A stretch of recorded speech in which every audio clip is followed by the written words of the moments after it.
Welcome to Processing Purpose, a business and lifestyle podcast committed to having honest conversations about the stuff in our lives that is often suppressed, ignored, or overlooked. We are two brothers from very different backgrounds, but with one common goal.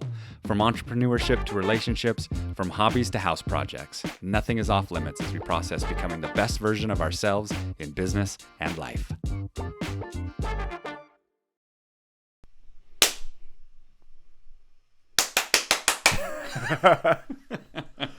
As always, feels good to be back. We're back! Glad to be here. Episode 14? 14, something in there. And the teens made it to the double digits, which feels pretty good. We didn't know we'd make it this far. Yeah. So it feels really good. Yeah. How you doing today? I'm doing good today. Weather does impact me, and the weather's been awesome. It's been really nice. And of course, Luke and I got to enjoy a day of fishing together yesterday, which was an absolute blast. We didn't catch as many fish as we anticipated. For sure, was a bummer there, but it was just a beautiful day. I mean, we walked. I didn't tell you, by the way, we ended up getting 15,000 steps in.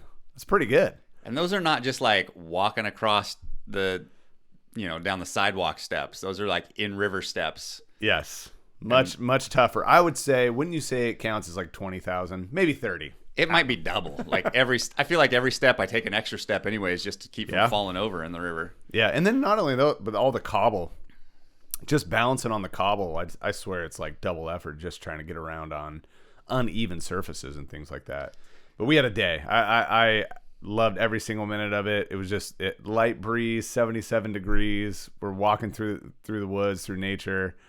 It just doesn't get better. It was pretty awesome. Yeah, it was nice. I was super grateful for that. So today I'm feeling great. In fact, overall the weekend was awesome. We had family in town. Super fun to see them. What a great family. The Zadigans. Had a ton of fun with them. And then we went out on the boat Saturday afternoon and then Sunday fishing. It was one of my favorite weekends of the year. So I'm going to chalk it up as a good one. How about you? How are you feeling? Good. Kind of mixed emotions a little bit. Yeah. Just hearing your sister talk on the radio. Yeah, my sister Nikki was just on the radio getting interviewed about all the stuff that has gone down in our family recently. You may have heard a little bit in previous episodes. But yeah, it's amazing how raw some of that stuff still is. Yeah. And coming up on almost 2 years now. And it just, in a way it should be, right? I mean, it is, it's one of the most heinous things I've ever heard of in my life, and it's happened to your family. And so, and quick reminder, obviously don't need to go into all the details, but do you just want to quickly share what had happened? Yeah, 2 years ago, end of September here, my sister, her husband, so my brother-in-law, Chris Gradeville in Omaha, got brutally murdered. Yeah.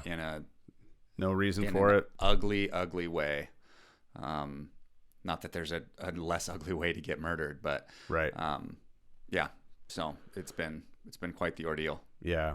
Sorry you're kind of feeling those feelings again. But I'll tell you that this might actually be a great segue and somewhat topical in that we're talking about self-talk today. We're talking about self-affirmations. And when those raw negative emotions start to surface and we go, oh my gosh, I'm identifying this as a bad deal. I want to get away from it. A lot of times, and I'll speak for myself, I avoid them. I try to avoid them, try to fill the gaps with other things to try to distract myself instead of just sitting with those emotions and some of those negative feelings and thoughts. How do you manage that? How do you manage that when those feelings set in? It's hard for me to shake them off. How about you? I'm not sure I have a great answer because on some level, the weight of the emotion is going to determine how easy it is to shake it off. Sure. And so, when somebody cuts you off on the freeway, and you have negative thoughts or self-talk, there's less impact than having a brother-in-law gets murdered and trying to shake that off. Right. I mean, that's not a realistic expectation to have. Right. But I think first and foremost, it has to start with awareness. Right. That it's actually in observation that you can see that it's happening. Yeah. I'm saying these things. I'm having these thoughts. And the moment that you can observe that that's happening versus being unconscious that it's happening, when you become conscious that it's happening, that's really where the power becomes, whether it's negative emotion that you're trying to navigate, or it's just the words that we say to ourselves as we go about daily life. Until you become aware that that's happening, you can't control that it's happening. Right. You can't control what's going on. You can't take control of the narrative. And so it has to start with awareness. Right. Yeah.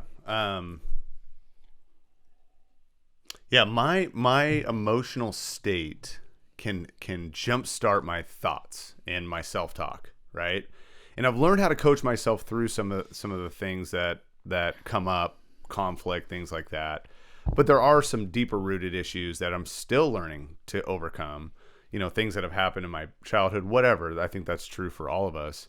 And I'm actually reminded of a book that I read a long time ago called How to Talk So People Will Listen. I actually thought it was like a public speaking book, but it's more or less how to have conversation that's really impactful. But in that, he said, I realized the majority of issues in my life came from the fact that I spent most of my time listening to myself rather than talking to myself. Oh. And what a difference. What a small nuance. But instead of allowing that voice to beat you down and convince you you're not good enough or whatever else those negative things are, you can use that voice to coach yourself through. I don't know about all of you guys, but there really are two voices in your head. It seems to be all the time. One that's really empowering and one that's kind of that negative Nancy in the background. And you can deflate that negative Nancy in a big way by coaching yourself through some of those. Why has it got to be Nancy, scenarios. By the way? I feel really bad for anybody named Nancy that's listening to this. Yeah. I feel worse for Karens right now. I feel like anyone named Karen, that's like the big thing. And and Karens are real. Sorry. Yeah. But anyway, so just a great reminder that you may not be able to control that feeling and what's going on, but you absolutely can control that voice and what it is feeding to you consistently. I'm a true believer. It takes time and it takes, I think, strategy in a lot of ways, but I think you can control your emotional state, right? And that's coming from someone who's wildly emotional. I think you really can if you really take the time to focus on it. I use meditation. Yeah. Helps me a lot. But self-affirmations are big, right? Reminding yourself that you are good enough. You are worthy. I remember saying to an old mentor, man, I don't feel worthy of God's love. I just don't feel worthy. And he said, Christ died in vain, if that's true. And he goes, I'm not willing to accept that. So you are worthy. You are worthy because he died for you. And so that was just such a great reminder of me going, okay, I got to stop saying stuff like that to myself. It's not healthy. It's not helpful. And I'll get to some of my other experiences with self-affirmation classes I told you about yesterday. Sure. But how do you get pumped for the day? How do you get yourself to a state that you feel like, man, I'm my best self? We talked about Tony Robbins doing that every single day before he goes on stage, different things. Yeah. He goes through a full on performance routine, and you can, if you watch him do it, you can see it transforming him. It's pretty incredible. Do you do anything like that? I don't. That's not to deny the effectiveness of it. I've never taken the time to learn or be trained on what, establishing a state change type of routine would look like. So I don't have anything like that. Sure. But I think it's got to begin. I'm going to zoom it way back down to the simple again. It's got to begin with an awareness that that's even possible, that's even something that is within our ability to control. And even if you want to get more simple, an awareness that there's even voices in your head. I think so much of society operates on a unconscious level to recognize that there's even voices in our head. And for those of you listening, they're like, what voice is in your head? That one. That just asked that question. That's the one I'm talking about. Yeah. It's in our head all the time. It's having a conversation all the time. Whether you're watching a movie, this movie's funny, this movie's dumb. What is she wearing? What kind of light? What car is that? It's happening nonstop. And we're not even aware. It's just on play. And with that thought in mind, it reminds me of the untethered soul. Oh, 100%. When he talks about fantastic book. Becoming the observer or being the observer. Michael Singer. Right? Mm-hmm. Pulling all the way back that your thoughts are not you. Right? Yeah. Your thoughts are actually not you. You are the observer of your thoughts. And so when you think about your thoughts in a more tangible way, that brings tangibility for some reason for me. It makes me go, oh my gosh, almost like you can move your thoughts around. You can kind of play with them a little bit. Yep.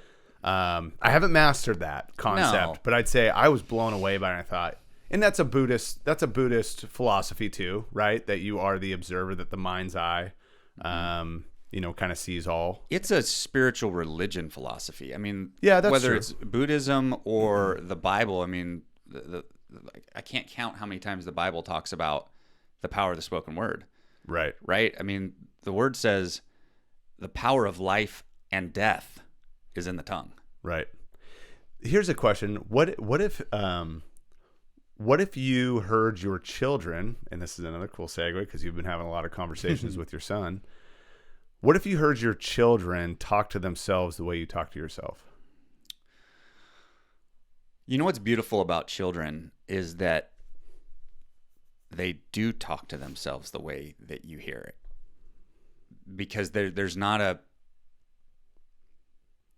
filter. I think so often the things that get said in our head, we don't say out loud. Right. Because we know, even if we believed them, we're like, I can't say that out loud. But kids don't have that issue. Right. My son, well, all my kids, when something happens that is negative, they strike out on the ball field, they fall skiing, they don't score as high on a test as they would like, whatever it might be. Such a failure. Yeah, they use that word. That is their default, which is interesting. And I'm sure there's a whole deep dive you could go into why that's the default. Right. Because I've never said that word. I've never said you're a failure to my children ever. I've never said I'm a failure in front of my children. Mm-mm. I don't use that word. Yeah. I don't know if it's something that they get from society or from peers or YouTube. Like but it's they immediately jump to, God, I'm such a failure. I'm never going to be any good at this. Yeah.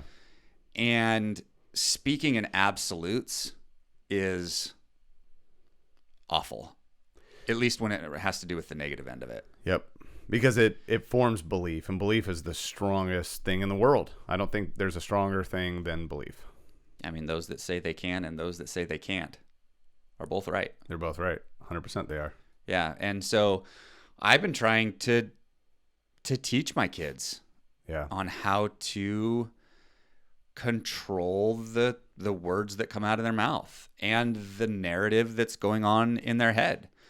And you started this by, how do you get pumped up for the day? For me, I do my best, and I don't do it every day. I effort to do it every day, but I like to start my day with some meditation of training myself to silence my mind. Because if you can train yourself to silence it, then with the void, you can fill it. But if you can't silence it, then you're just speaking over yourself, if that makes any sense. It totally makes sense. And so what meditation forces me to do, and I know it's a big push for a lot of transcendental meditation, but other people might have different objectives, but that's, can I quiet my mind? When you learn how to do that, and it's something that I'm still learning how to do it, but when you learn how to do that, you can cut off the negative dialogue when you go into stressful situations, when you go into that sales meeting, when you're getting up on stage to speak, when you're about to take that test, when, whatever it might be, and the fear, the worry of what could happen when this goes wrong, you can shut that off. Well, all stress is processed internally, right? That means de-stressing yourself has to be processed internally as well. Yeah. Yeah. And so being able to control it and silence it even helps me fall asleep at night. That's awesome. I mean, how often do we wake up, whether that's in the middle of the night or trying to go to bed, and, you know, if you get a bad night's sleep, it's because your mind was turning something over and over and over in your mind trying to solve it. You know what I've tried? And it works. If you start with your toes all the way to your head, to your mind, and turn each section of your body off like a light switch, it really helps. And it starts quieting everything down. And before you know it, you feel like you're melting into your bed. It really works. Try it. It's classic mindfulness. Yeah. It's just being aware that those places in your body exist and what the tension is or lack thereof, and sensations. And so, yeah, the thoughts that are in your head has to be the place that you start as it relates to all the words that we say to ourselves, but it has to be the place that you start in becoming aware that that's something that you do in fact have control over. Right. So, you know, there's kind of a progression here, and I want to loop back to, you know, your experience there with recovery and some of the workshops and things that you went through. But there's this path, and I'd like this to kind of be a theme here as we kind of go through this, and that is the progression of how our thoughts determine our outcomes. Yep. And I have it written down, so I'm going to look at my screen. But the thoughts that you think create the words that you say, which create the actions that you take, which create the habits that you build, which develops the character that you deploy, which ultimately controls your destiny. Love it. So the thoughts that we all have controls the ultimate outcome that we all live. I mean, it blows my mind when I walk down any sort of human created anything, walk down a street, go through a village, a town, and to look around and realize everything you see in front of you started with one idea. Just popped into their head. I wonder what that could be. It started, like you said, developing the idea, then turned into, you know, it evolved from a single thought. And I think that's mind blowing. I'm also reminded, of Robert, I always say his last name wrong. Rich Dad, Poor Dad. Kiyosaki. He said the most important asset you have to date is the ideas in your mind, or are the ideas in your mind, and be very, very careful who puts them there, right? And so, an idea everything starts with an idea, but you also need to guard that idea, and you need to filter that idea as well. And make sure that it's in line with your values and who you are. I know I'm kind of rabbit trailing a little bit, but then you take that idea and build positive thoughts and positive words around that idea to move toward it. I think it's incredibly powerful. My experience in recovery was I was really fortunate. There was a gentleman named Dr. Bob Wendell. He's a surgeon. And I shared with you yesterday, really cool story himself. He was a teacher till he was 35 and decided he was not accepting the lifestyle he had built for himself and decided to go back to school and medical school in his 30s and early 40s. Most people would not do that and become one of the most prominent surgeons in Seattle at Swedish Hospital. And he devoted his extra time to the shelter, to the men's shelter. And specifically because he lost his dad to alcoholism. His dad ran away to the streets and he never found him again. So I think his effort in helping other men in recovery is helping him heal from his loss as a child. But nevertheless, he's actually the one that encouraged me to get my education. I was sitting, beautiful home on Bainbridge Island, right on the bay. And I was sitting down we were having a little bonfire and I was watching the tide go in and out. And he said it in a really subtle way. It's going to sound like it was condescending. It wasn't. But I said, man, it's so crazy how the tides work, more or less just blown away by the phenomena itself. But he comes behind me and goes, not if you know how it works. And right then and there, I thought, I need to get my education. I really believe that. And this man has proven what lifestyle and life you can create if you have an education. So I thought, man, and you can absolutely, as you well know, you can create that without an education as well. But it was inspiring to me to watch him and his story go, whoa, I want this, right? I want what you have. And it was really powerful. Now he put on a class called Self-Affirmations. That was the name of the class. And his friend Lou Tice developed this program in the 90s. He had actors, he had athletes, people that were coming underneath him because they saw how powerful this program actually was. And so he took us through the full curriculum for free. This is a few $100 to go through this thing, and it was totally free to the guys at the mission. A lot of guys did not take it serious. I'd say the vast majority of guys did not take it serious. And he got really upset with them. Obviously, he's volunteering his time, and these guys are, just not taking it the way they should. And so I took it very serious, and I thought, man, if I'm watching all of these people, including this man right here, tell me that this works, and they've proven it, they're walking the walk, I'm going to do it. I'm going to buy into this system. And I did. And I started doing the work, and I went through the entire workbook. And am I perfect at it today? No, I'm not. But I will tell you, you said it to me yesterday. You said, man, thanks for always just being in such a positive mood. And I think that's a product of years and years and years of learning and evolving in self-affirmation and learning how to overcome some of those pendulum swings that I go through and overcome some of the hits that we take every single day. Kind of reminds me of that string of pearls, right? Sure. Every day is going to come with a little bit of shit. It just does. And it's up to you to move through it or get stuck on it. And I think positive affirmations can make a big difference in that. So what do you mean by affirmations? Because affirmations can have a bit of a, what's the word I'm looking for? Kind of metaphysical, kind of woo-woo sort of connotation. Like, what does it mean for you to have positive self-affirmations? Yeah, I'll speak to that in a second, but I'll use an example that they used in the class. There was a gal, I can't remember how old she was, maybe in her 40s. And she was constantly beating herself down, constantly talking about how she's not beautiful, she's not lovable, all those things, real talk. And there's a lot of you out there that talk to yourself this way, and it's really toxic.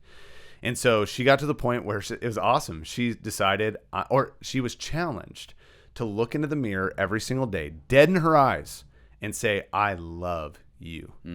I love you, and saying it directly to herself. She said the first week she laughed. Every single time she's like, this is bullshit. The second week, it started to change. Something started to sink in.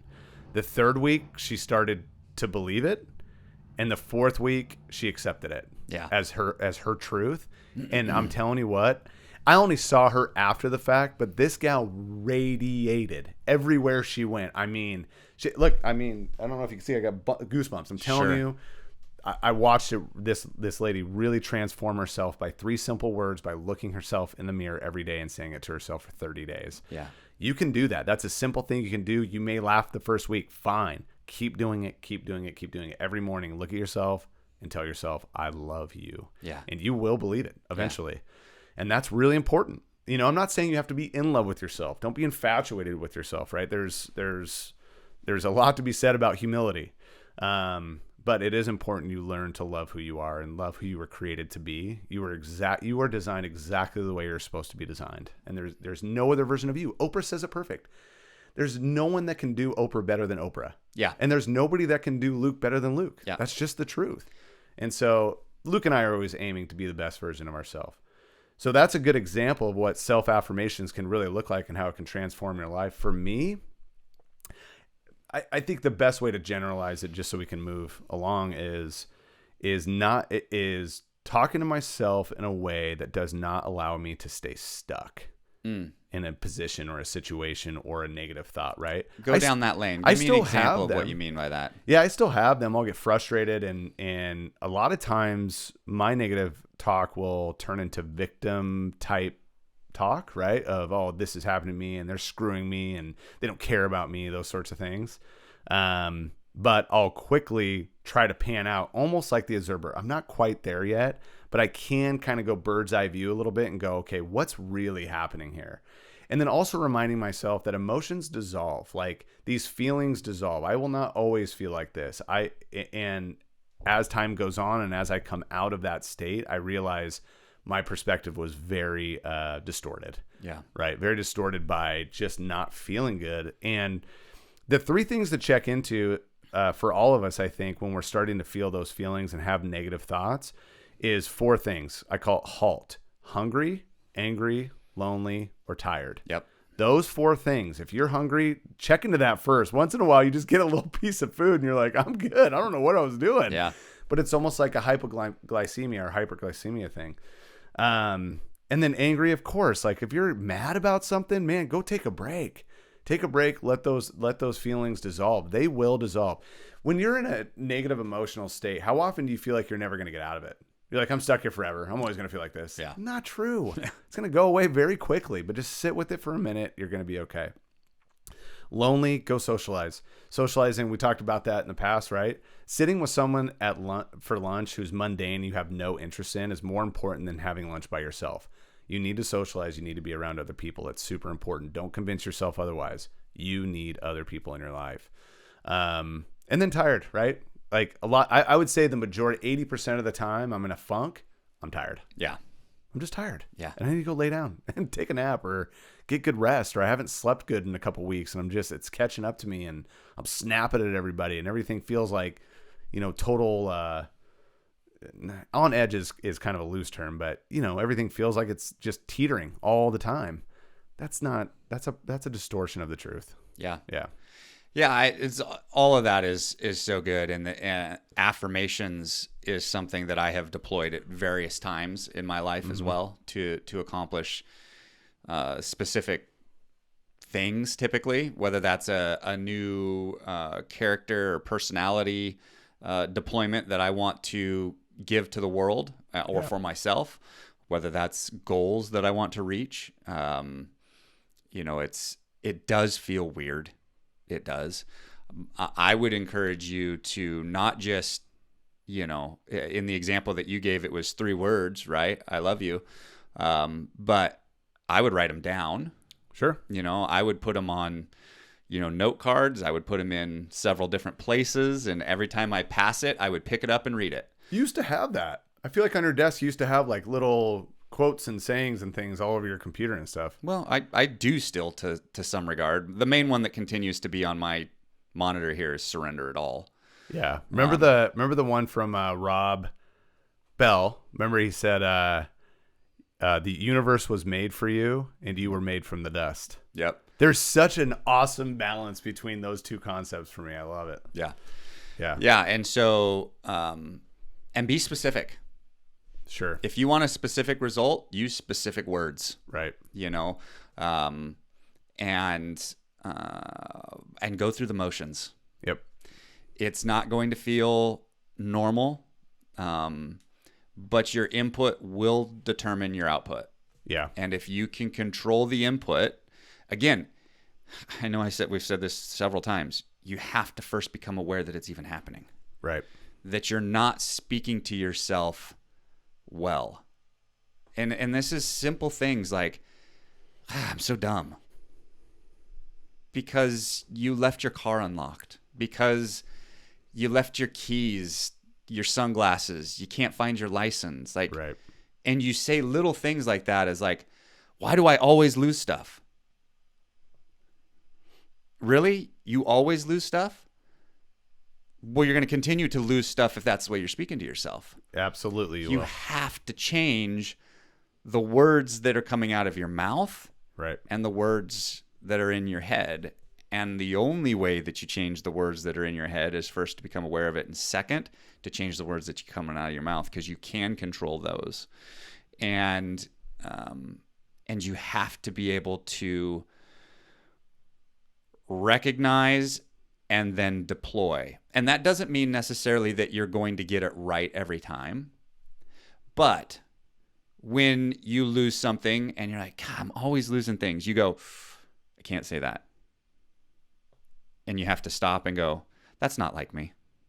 And I would say if you use the word always, you need a system. If you always do something that you don't like, get a system in place that helps you prevent that from happening again. Yeah. Right? Get a little tag on your keys so you know exactly where they're at and you can hit the alarm and find it. You know what I'm saying? Like, yeah. Like, don't make that a thing anymore. Put a system in place. Yeah. Automate it. Yeah. And then change what you say. When you do lose things, because you will, or if you forget things, or You know, how many times have you heard people say, I am terrible with names? Right? And they continue to be terrible with names because they say they're terrible with names. Right. Instead of, I'm working on getting better with names. Right. It's the same thing. You're not saying that you're great with names, but in one lens, you're efforting to improve. Right. And in the other lens, you're done. Right. The die has been cast. Right. You must change the way you talk to yourself, which will change ultimately. It won't happen overnight. It might not even happen in a month, but it will change the thoughts that you have in your head, which will ultimately could change your actions. But it has to start with, okay, what I just said to myself was not good. I would never say that out loud. I would never allow my kids to say that. Right. And then you decide, instead of that, what could I say? Right.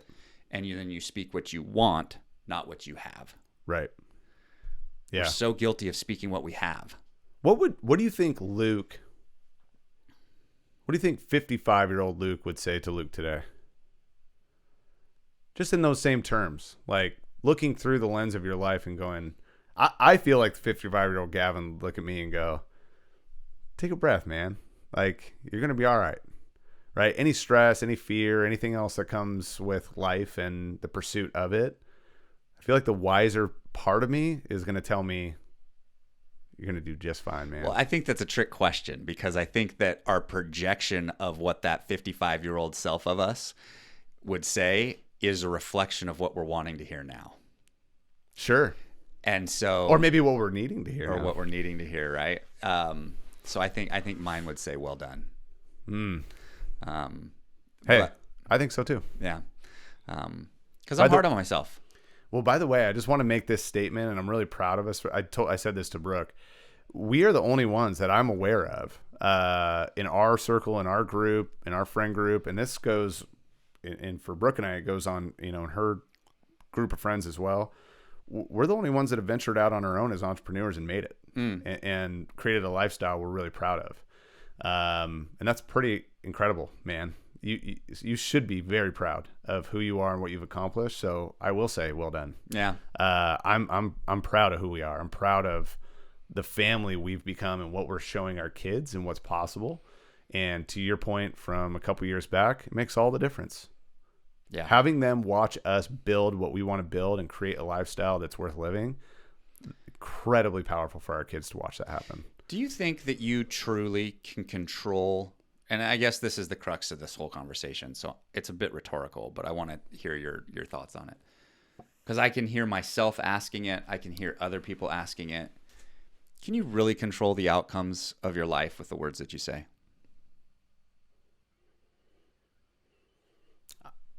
I believe so. And I believe that I'll find it and I'll see it because I believe it. See what I'm saying? So I'll look for it. I think confirmation bias is in all of us. Yeah. So if I believe that, I'm going to be looking for reasons to believe that. I look at my trajectory and I look where I sat. I can place myself back in that very room we had self-affirmations class, and the feelings I had when I didn't have, I didn't have anything. I didn't have anywhere to live. I didn't have anywhere to go. I had to sit there and rest there. And I put myself in this position today. And I actually just said this to Brooke. I was like, look at the lifestyle we've created. Like the comforts we have, the safety we have, the weather, we're living, I'm living a dream right now. In fact, it reminds me of, Darius Rucker was on, Undercover Boss. Really cool show. I don't know if you've ever seen it, but I cry every time. I do. I totally cry every time. I think it's such a cool show. Such a cool concept. But anyway, he wanted to go find musicians to help them, street musicians to help them, create an album, that sort of thing. And he met this guy that was incredible. I may have talked about this already, so forgive me if I'm repeating myself, but this guy was an incredible musician. He had tons of people surrounding him, watching him play on the street. Darius Rucker actually posted up on the opposite corner and nobody watched him. It was pretty hilarious. But this guy had a huge following on the street. And he said he sat down with him for coffee and he said, what are your dreams, man? What do you dream about? What do you dream? And he said, oh man, I stopped dreaming a long time ago. And he said, I'm so sorry to hear that. He goes, I'm not. I'm living my dream. You know? And this is a guy busking on the street. This isn't a guy, you know, crushing it like Darius Rucker. And he just has this perspective that he's living the life he's always dreamed of. And I'm already beyond that. You know, I'm already where I was 15 years ago to where I am now. I'm already beyond it. So for me, sky's the limit. And I absolutely believe that class and that reformation of words spoken to myself, and that being refined year after year after year over the last 15 years, I absolutely believe had everything to do with where I sit today. Yeah. I'm going to use a very specific example of being specific with the words that you say. Mm-hmm. We've talked about it before, but I have a competitive skiing background. Through my early and late teens, I was in the pursuit of Olympics. And I remember as I was 17, 18, 19, and I was raised in an environment, just kind of a caveat here, I was raised in an environment where this type of conversation was happening about the power of the spoken word, right? About the words that you speak to yourself, about affirmations. So at 17, 18, 19, I had affirmations. I had cards. I was doing some of these things. And one of the things that I had on my affirmations is that I would be at the 2002 Winter Olympics in Salt Lake City. Mm-hmm. And that was part of my routine through that era for me was, I will be at the 2002 Winter Olympics. I will be at the 2002 Winter Olympics. Well, guess what? I was at the 2002 Winter Olympics, but I wasn't specific enough with the words that I spoke. I will be competing at. That's right. Yeah. I got injured in 1999. I had a double knee. In the same season, I had 2 injuries to my left knee, and it ended my career. Well, I was invited to the 2002 Winter Olympics as a race official because of my background. And so I was, in fact, at the 2002 Winter Olympics in Salt Lake City. However, I was not there as a competitive athlete.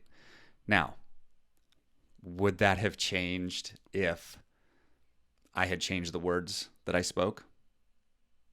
Who knows? But I was not specific.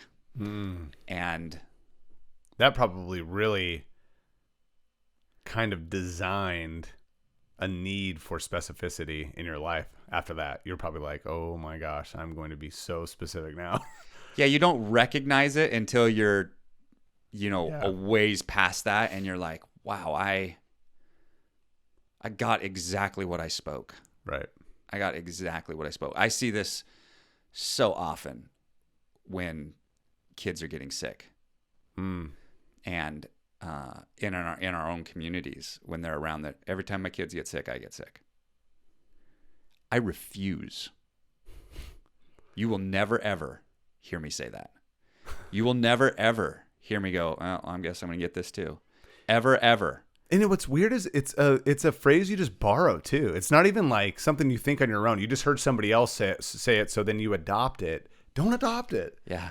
Keep that out of there. Yeah. In fact, I go the other direction. Like, I never get sick when my kids get sick. I manage to bypass all of this. Whenever my kids get sick, I usually am pretty good. I don't get sick. Probably because we didn't get the vaccine. I won't say it out loud. Let's not go down that route. That's a whole nother can of worms. Oh man.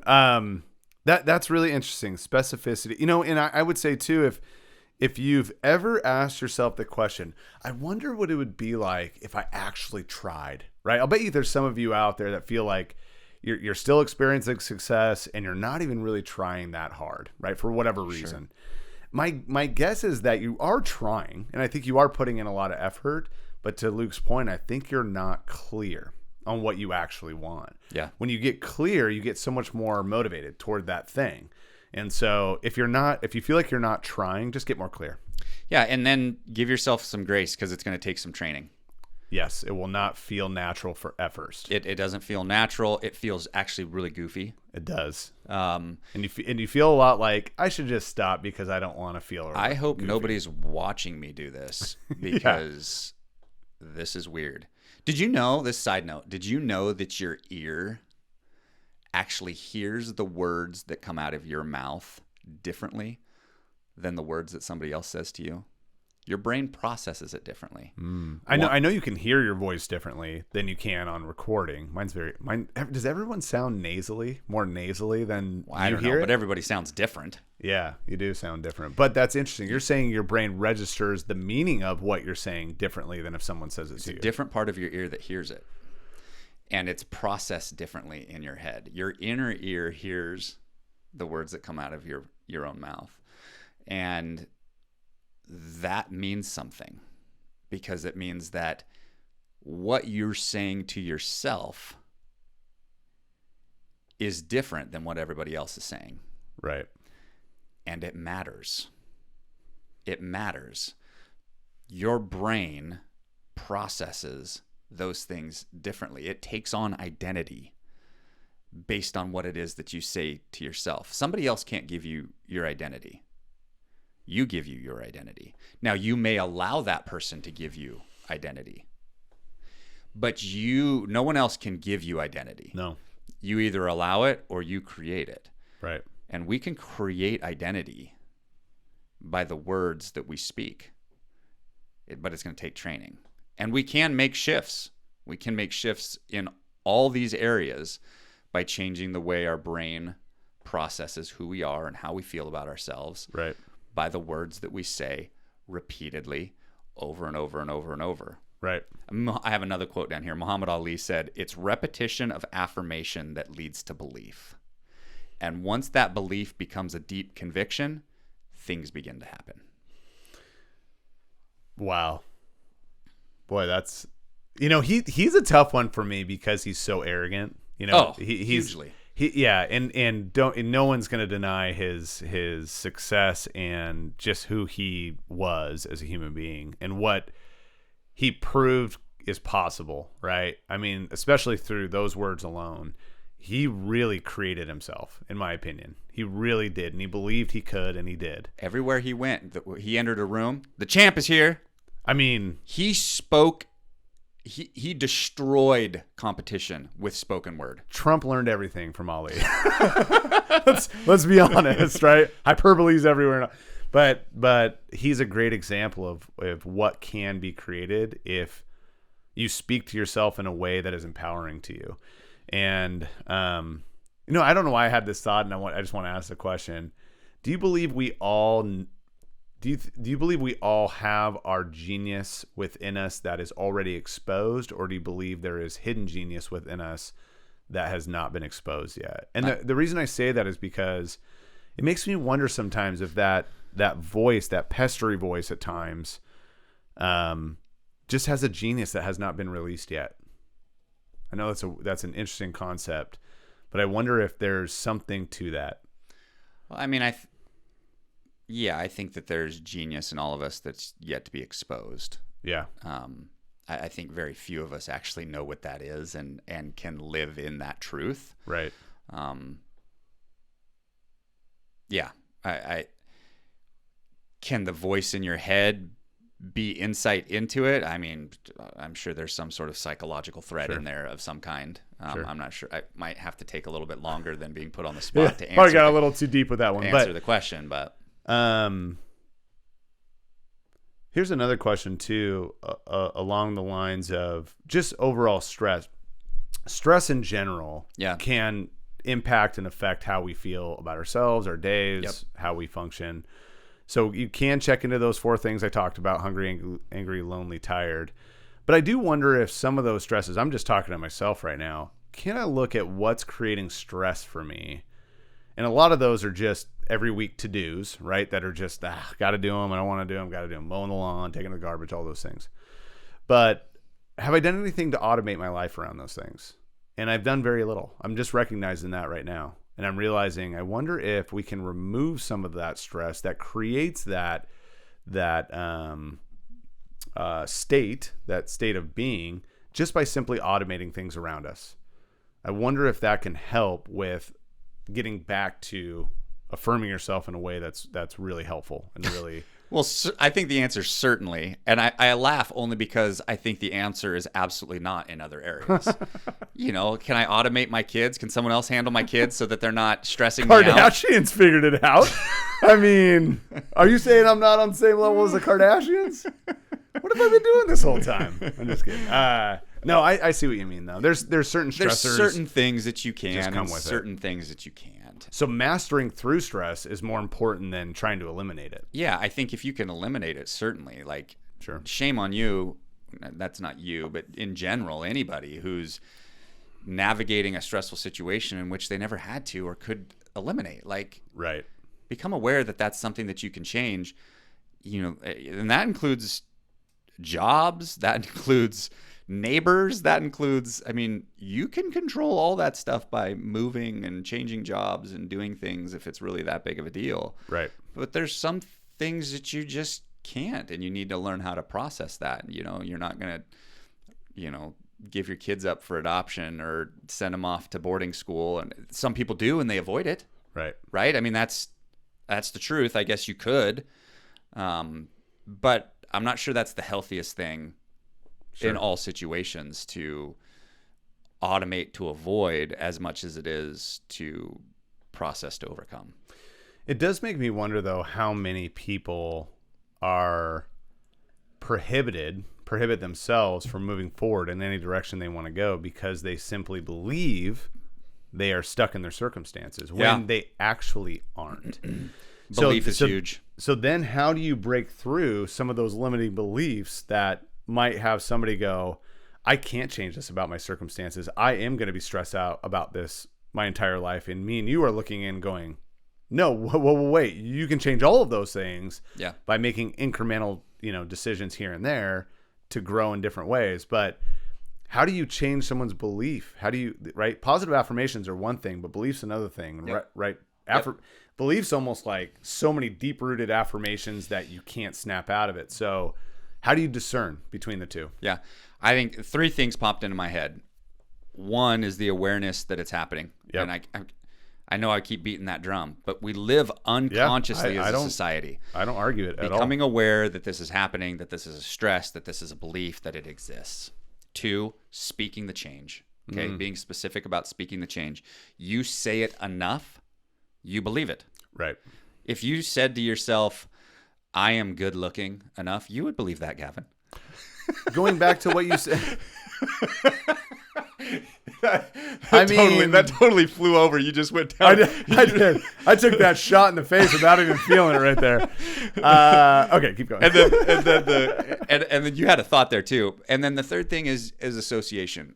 Making sure that you are around inputs, whether that's the people that you hang out with, the books that you read, the shows that you watch, the audio programs that you listen to, will help you identify what's actually possible and true in this life. Right. Because it'll resonate, because you'll see other people that have overcome things that you have, because you read about processes to beat this or control that. You have to change the information that you're putting into your brain. You will not change your belief system. Period. End of statement. No. Unless you change what has created that belief system to begin with. And I'd say start here. And I haven't mastered this, but start here. Every time you feel like you want to be entertained, choose education instead. Right? Every time? For anybody that wants massive change as a deep-rooted belief that they can't bust out of their circumstances, I think you have to commit education over entertainment for a while until you get to a point where you believe otherwise. I think you have to. Yeah. Maybe that's extreme, but I believe you have to. Well, I mean, it's certainly not a bad vector to effort towards. Well, it goes back to what you said before, right? The have, want, need. I can't remember the order of things, but like you have to get to a point where you need wish, want, need, got. Yeah, but to the point where you need it, you have to, and you need to have that in your life. I think it's just important to reframe by saturation. Yes. In that situation. Yeah, you have to overwhelm your subconscious and your conscious mind with positivity in the direction that you're wanting to go. It's totally possible. It's the only way that I'm aware of. Okay, subject to change through additional learnings. It's the only way to truly change the way you process the world around you. Right. Is to change the way you process the world around you. I love the quote, when you start to change the way you look at things, the things you look at start to change. Love that. Yeah. And I think it's super true. Super true.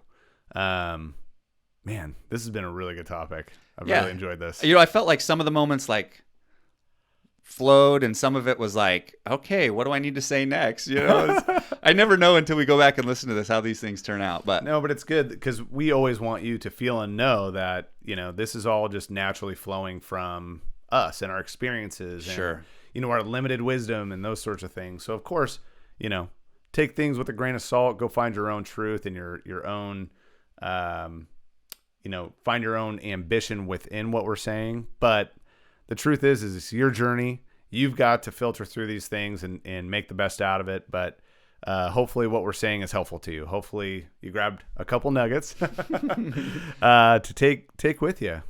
This journey of life and business. It's an exciting one. It's ups and downs and all arounds and challenges in between. But I'll tell you what, if you continue to work on yourself, improve your business, and to Luke's point, get very clear and specific about what you're after and what you want out of all of it, you're going to be very pleased with the results you get. You just are. Something that you said there, I think, needs to be highlighted, bolded, and underlined. Continue to work on yourself. Yeah. You will change more you'll change your marriages. You'll change your relationships with your family. You'll change your relationships with your kids, your parents.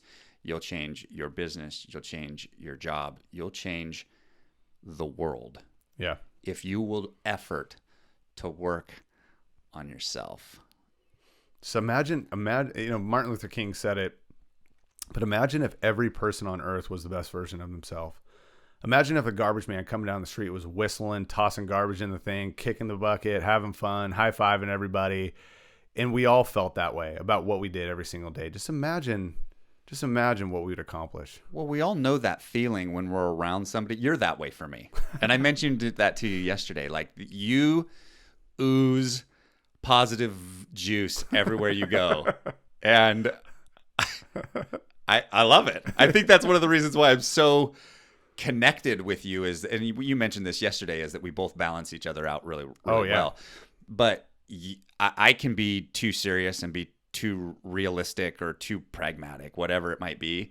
And you're very optimistic. You're the other side of that. Right. But too much optimism can be a dangerous thing. It can get... Our strengths can absolutely be our weaknesses. Totally. Absolutely. And so, but where I was going with that is think about any time that you're around that person, the world just seems brighter. Yeah. You seem like things are possible. Everybody behaved in a manner where it's going to be a good day, the world would be forever different. Yeah. Yep. And I think we can do that for one another. But to Luke's point, it starts with self-improvement. And going back 15 years, I feel this way, and I may radiate that to the world because I went through the process I went through. Yeah. So don't think it was without hard work. It's going to take some of that. But if you really, truly want that out of life and you want to see through, the world through that lens, and I really do, you have to put in the work. And it starts today. And start with saying I love you over and over and over. Okay, final question here. It's 30 years down the line. Your grandkids are listening to this recording. What do you want them to take away from this? Along the lines I believe for myself, anything is possible if you truly want it and you want to express it and give it back to the world, right? I think there has to be a cyclical agreement there, so to speak, right? That you want to continue to improve yourself, to put it out there to the world for it to come circle back to you. And so I smile because I'm like, I just would want to look all of them in the eye, and I say it to my children, you could be anyone you want to be, as long as you pursue greatness within it. I'm really adamant about that. Brooke said, well, they can try to be great. I said, no, you must pursue greatness out of it, right? And trying to be great is just at anything is just kind of a soft excuse for not being great. It's an out. Yeah. But the pursuit of greatness is just a daily refinement and a daily affirmation that you can continue down that path and you can continue to get better and you can continue to reach the goals you want to reach. Yeah, I guess that's it. I would just tell them that they are worthy and anything is possible. Truly. Love that. Mm-hmm. You will live the life in 10 years based on the thoughts and the words that you speak today. Mm-hmm. It may not be next year. And I think that's where people get tripped up on it. We live in this instantaneous, I want it now society. Right. And changing a thought life pattern is not an overnight thing. It's an effort that takes time. Yep. But it will change if you effort. It's that exponential curve, right? It's that you're right here and you're starting to climb. A lot of people quit right here. They stop right here because they go, oh man, this is uncomfortable. I'm not sure these are the results I was looking for. I don't want to do this anymore. This is hard. And then those people that are patient enough and keep working end up at the top. It's that gradually then suddenly curve. They end up here and go, oh my gosh, I almost missed it. Yeah. Right. We had talked about that family, remember, that gave up drilling for the gold 3 feet away from hitting one of the greatest gold deposits in Alaskan history. Yep. And the next family cleaned up. Yep. Because they came in behind him and it's like, you were 3 feet away. Mm-hmm. Anyway. Yep. Yeah. It took me 10 years to become an overnight success. Says Kevin Hart too. He's another, if you want to watch a cool interview, Kevin Hart's a great one. Same thing. Everyone thought he was an overnight success. He's like, I was playing in clubs for 10 years before. I've been grinding at this for a decade. Yeah. He's like, no one even came. I had people booing me off stage. I mean, it sucked. So even the greatest go through the grind. Yep. Mm-hmm. Appreciate you. Okay. Love it. We're out. Thanks, guys. Thank you for tuning in to Processing Purpose. We hope you grabbed a few gold nuggets to take one step forward in your journey of life and business. Please remember to like and subscribe our channel if you'd like to get more content to help you build and grow everything around you.